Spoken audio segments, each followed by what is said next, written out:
బట్టతలతో బాధపడుతున్నారా? ఆధునితనమైన పద్ధతిలో hair transplantation చేయబడును. Face clinic, Hyderabad. నమస్తే రమ్మగారు. నమస్తే జయ. ఏదైనా మంచి స్టోరీ చెప్పుకుందామండి. చందమామ గారు చెప్తా. ఓకే. ముఖస్తుతి దాని పేరు. అంటే ముక్కు సూట్ అండి? కాదు, ముఖస్తుతి అంటే పొగట్టం, ముఖం మీద స్తుతి. ఆహా, మీరు ఎంత చక్కగా ఉంటారు రమ్మగారు, మీరు వాళ్ళే బాగుంటారు, మీరు బాగా చెప్తారు. అంటే ఏమవుతుంది, ఆల్రెడీ ఆటోమేటిక్గా నాకు నవ్వు వస్తుంది కదా, కాస్త బ్లష్, సిగ్గు కూడా పడుతుంటాను, మొహమాట పడతాను, సంతోషిస్తాను. తర్వాత నువ్వు నాకు నచ్చుతావు చాలా. ఓకే. ఎక్కడ కనపడినా సరే స్టార్టింగ్ లో ఫస్ట్ ప్రతిరోజు నమస్కారం రమ్మగారితో పాటు అలా లైన్ చెప్తాను. అలా కూడా ఏం చెప్తారు రమ్మగారు మీరు స్టోరీలు, బా సూపర్ అండి. వాళ్ళందరికంటే మీరు బాగా చెప్తారు. అట్లా చెప్పాలా? అలాంటివి ఇంకాను.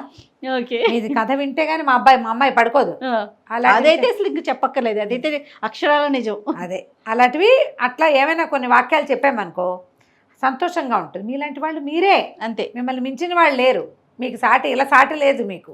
ఇలాంటివి ముఖస్తుతి కొంతమంది సంతోషిస్తారు. పూర్వం అంట ఒక పట్టణంలో చతురుడని ఒక ముచ్చి అని రాశారు. ముచ్చి అంటే బొమ్మలు చేసేవాడు.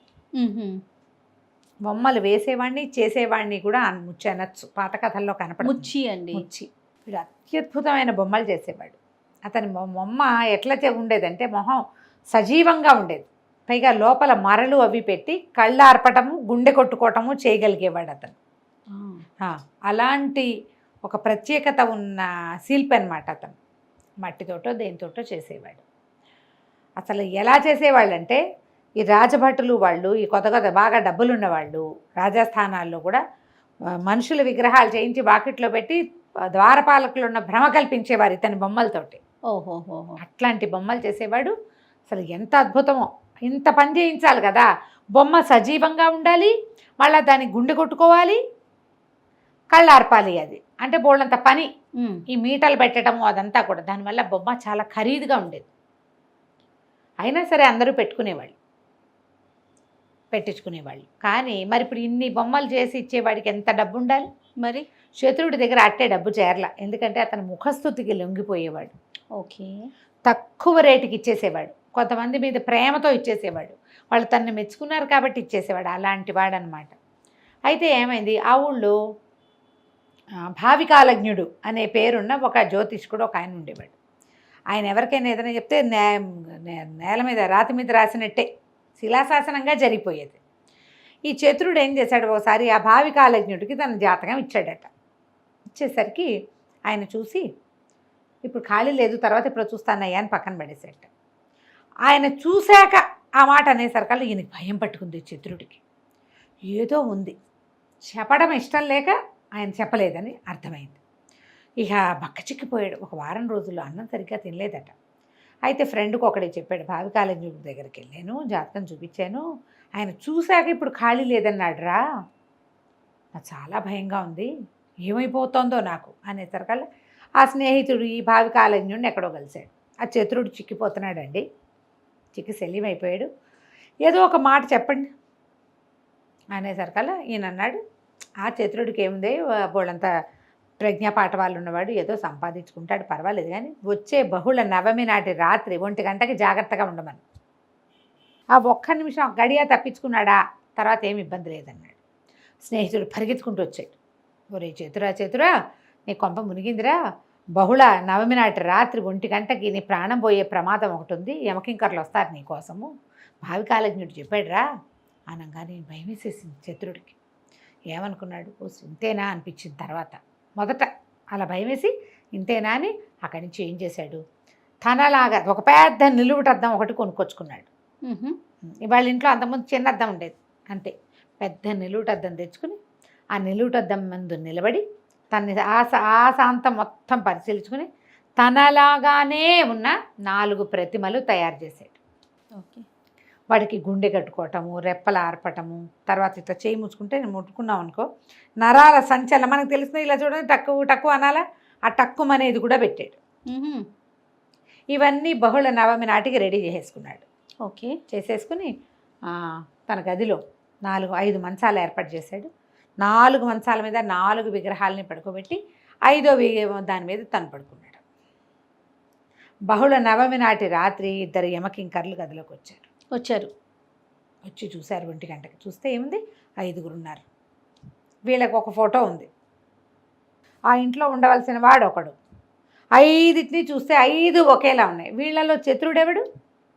ప్రతివాడిని ముట్టు చూశారు. అందరికీ శ్వాస ఆడుతోంది. రెప్పలు ఎత్తి చూస్తే కన్ను కదులుతోంది లోపల. కళ్ళల్లో తడి. గుండె ముట్టుకుని చూశారు, గుండె ఆడుతోంది. ఏం చేయాలో తెలియలేదు. వీళ్ళలో ఎవరిని పట్టుకెళ్ళాలి మనం ఇప్పుడు? అక్కడి నుంచి యమధర్మరాజుకి ఫోన్ చేశారు. కనుక్కున్నారనమాట. వాళ్ళకేదో దివ్యవాణి ఉంటుంది కదా, దాని ప్రకారం ఇక్కడ 5గురు ఉన్నారు. వీళ్ళలో ఎవరిని చంపాలి మేము ఇప్పుడు? అర్థం కావట్లేదు, ఏదో పొరపాటు అయిపోతుందేమోనండి అని చెప్పారు. చెప్పేసరి కల్లా ఆయన ఏం చేశారు, చిత్రగుప్తుడికి చెప్పాడు. చిత్రగుప్తుడు చిట్టా తిరిగేసి, వాడి క్యారెక్టర్ అంతా అక్కడ ఉంటుందట. మన క్యారెక్టర్లు నరకంలో ఉంటాయి. మనం దేనికి రిప్లై ఇస్తాం, దేనికి రిప్లై ఇవ్వం. మన పాపాల చిట్టాలాగా మన గుణగణ వర్ణన అంతా అక్కడ ఉంటుంది. తిరగేసి ఒరే వీడికి ముఖస్థితి పిచ్చి, చతురుడికి బాగా మెచ్చుకోండి, వాడే బయటపడతాడు అని చెప్పాడు. అక్కడి నుంచి ఇద్దరు యమభట్లు ఆ విగ్రహాల దగ్గర నుంచుని, అరే ఏం శిల్పిరా వీడు, అన్నీ ఒకేలా చేశాడే వీడు, దుంపదేగా ఎట్ట చేశాడో, భలే చేశాడు. అసలు చూడు, సేమ్ ముక్కు, సేమ్ మూతి, సేమ్ చేతులు, అసలు నరాల దగ్గర నుంచి ఒకేలా తేలేలాగా చేశాడురా. 50 ఏళ్ల వాడికి ఇక్కడ నరాలు తేలి ఉంటాయి, వీళ్ళ దగ్గర అక్కడ. మనమైనా కొంచెం ఏజ్ వచ్చేసరికి నరాలు కనిపిస్తాయి, నరాల దగ్గర నుంచి చేశాడే. వీడంత శిల్పి వీడేరా, వీడిలాంటి వాడు ఇంకొకటి లేడు. మయుడెందుకు పనికొస్తాడు, వీడెందుకు పనికొస్తాడు, వాడెందుకు పనికొస్తాడు అనేసరికల్లా వినేస్తున్నాడు ఇదంతా. సరికి మాట్లాడలేదు, కానీ సంతోషం వచ్చేసింది. లోపల ఒక నవ్వు వచ్చేసింది.